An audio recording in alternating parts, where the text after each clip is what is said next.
60th anniversary. It also happens to be UN Day. So I need to say Happy UN Day.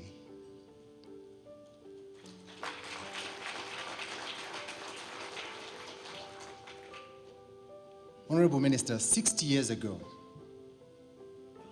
the government of Rwanda was welcomed into the United Nations, the most universal organization of its kind, committed to solving global commons through mutual commitments, cooperation, and collaborative action. In doing so, the government was affirming its resolve to fight injustice, to uphold peace, security, and health for citizens, amongst other things. Honorable Minister, 28 years ago, that resolve came under serious challenge, and the world witnessed a horrendous genocide against the Tutsi. Recently, the UN Secretary General Antonio Guterres reflected on this time and on our failure as an international community to intervene, to prevent and to stop the genocide against the Tutsi.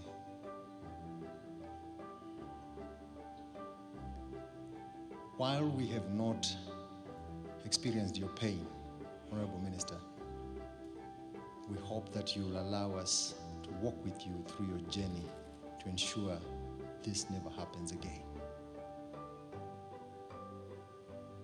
We share the Secretary General's reflection on our failures.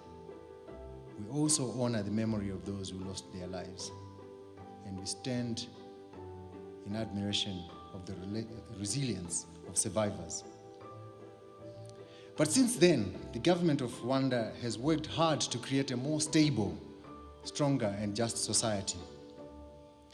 This country has shown that a nation can act decisively together. Something we should be doing when it comes to global issues like climate change,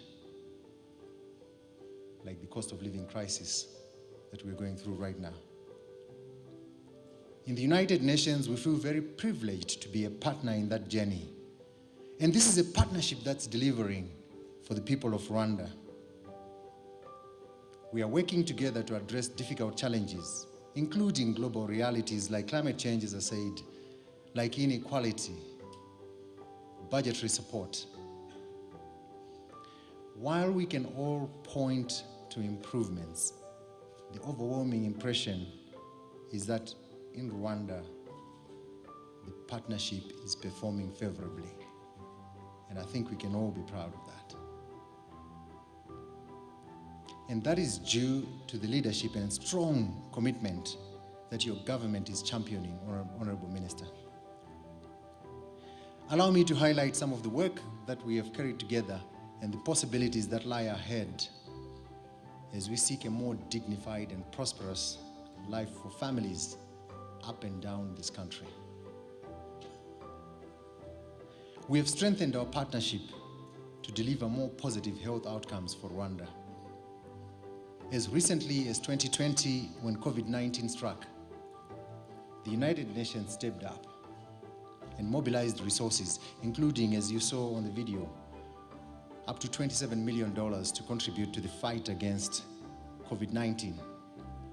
We played a central role in coordination and advocacy of vaccine roll-ups, especially through the COVAX initiative, and Rwanda was among the top countries to receive COVID-19 vaccines in Africa and to achieve vaccination levels of over 68%.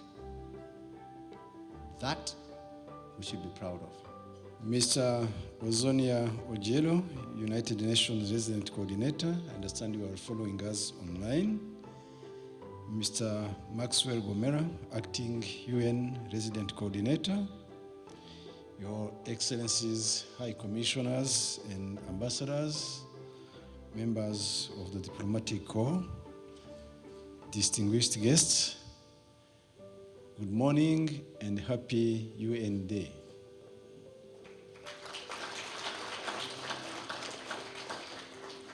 It's a great pleasure to be with you this morning as Rwanda celebrates the 60th anniversary of its membership to the United Nations. Indeed, 6 years ago, on 18th of September 1962, Rwanda was admitted to the United Nations family. Today's date, the UN Day, which marks the 77th anniversary of the entry into force of the United Nations Charter founding the United Nations Organization, was selected to highlight Rwanda's commitment to the spirit and values promoted by the Charter. We are therefore celebrating 60 years of shared history marked by painful experiences, but also success stories and lessons learned which inspire our renewed partnership for a better and shared future for all.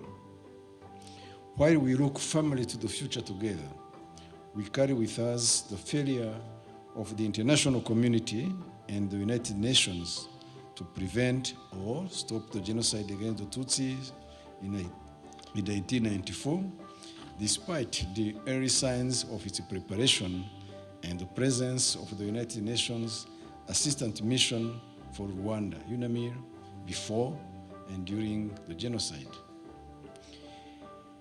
A few months after the genocide was stopped on 8th November 1994, the Security Council established an international criminal tribunal for Rwanda with a mandate to prosecute and judge key genocide perpetrators.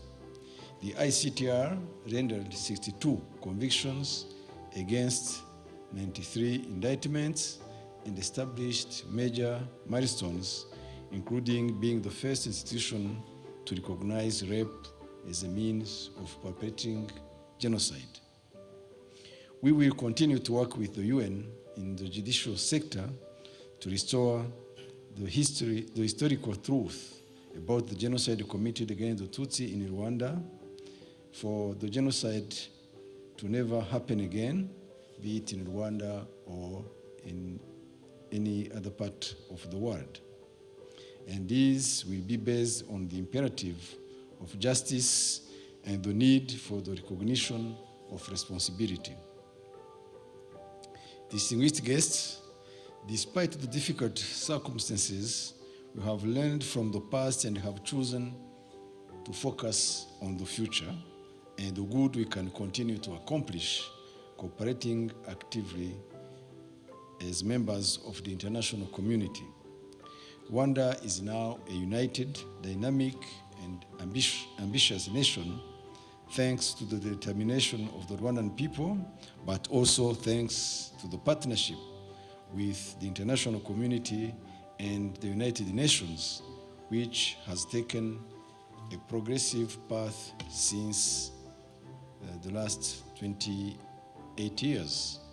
Indeed, over the past 20 years, the United Nations and its agencies have played a key role working alongside the Rwandans in the reconstruction and the socio-economic transformation of this country.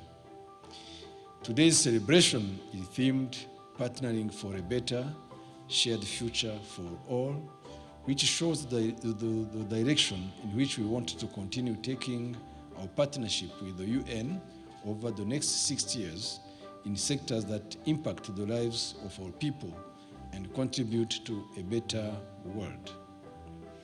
In his speech to the 77th United Nations General Assembly, His Excellency President Paul Kagame recalled that the United Nations and other multilateral institutions retain the ability to set an agenda around which we can all rally. Rwanda will continue to play its active role in addressing our common challenges in diverse areas, including gender equality, refugees' rights protection, climate change, and much more. In the defense and peace-building sector, Rwanda's participation in peacekeeping operations is a constitutional mandate. To date, Rwanda is the 4th UN contributor of peacekeepers to the UN and has contributed 73,569 military personnel to the UN and African-led missions in Sudan, South Sudan, Mali, Central Africa, and the Central African Republic. Currently, it deploys 5,283 peacekeepers, including 4,692 military personnel. Rwanda will continue to give its contribution to the search or consolidation of peace around the world. Mr. Resident Coordinator and the acting one, I wish to say that Rwanda recognizes and appreciates the work done by your teams through various UN agencies in collaboration with our own institutions. And I wish to encourage you to continue working with the government of Rwanda for the development of this country. I wish to conclude by affirming that the future is promising, and we remain committed to working closely with the UN and its agencies for the benefit of our people, the development of Rwanda, and for continued peace and progress globally. I thank you for your kind attention.